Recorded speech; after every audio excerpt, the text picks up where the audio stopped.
Welcome to BZN Telugu updates. ప్రపంచ కుబేరుల గురించి ఇప్పటివరకు విన్నాం, కానీ అత్యంత ధనిక ఖైదీ గురించి ఎప్పుడైనా విన్నారా? ఆయన మరెవరో కాదు, క్రిప్టో కరెన్సీ సంస్థ బినాన్స్ వ్యవస్థాపకుడు చాంగ్ జావో. ప్రస్తుతం జైలు శిక్ష అనుభవిస్తున్నాడు. మనీ లాండరింగ్ నిరోధక ఆంక్షల చట్టాలను ఉల్లంఘించిన కేసులో చాంగ్ జావోను గతేడాది అమెరికా కోర్టు దోషిగా తేల్చింది. ఆయనకు కనీసం 3 ఏళ్ల జైలు శిక్ష విధించాలని న్యాయవాది కోరింది.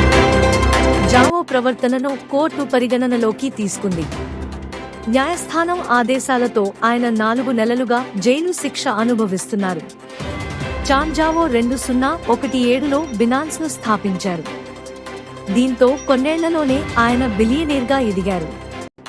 ఈ సంస్థ క్రిప్టో ఎక్స్చేంజ్లను నడుపుతూ ప్రపంచవ్యాప్తంగా కార్యకలాపాలు సాగిస్తోంది. అమెరికా అధికారులతో చేసిన ఒప్పందంలో భాగంగా జావో బినాన్స్ CEO బాధ్యత నుంచి గతేడాది వైదొలిగారు. అయినప్పటికీ ఆయనకు సంస్థలో 9% వాటా ఉంది. బ్లూంబర్గ్ అంచనా ప్రకారం జావో సంపద విలువ సుమారు $43 బిలియన్, అంటే సుమారు 3.60 లక్షల కోట్ల రూపాయలు. ప్రపంచ మార్కెట్లో క్రిప్టో కూలిపోవడంతో సంస్థ నష్టాలు చవిచూసింది.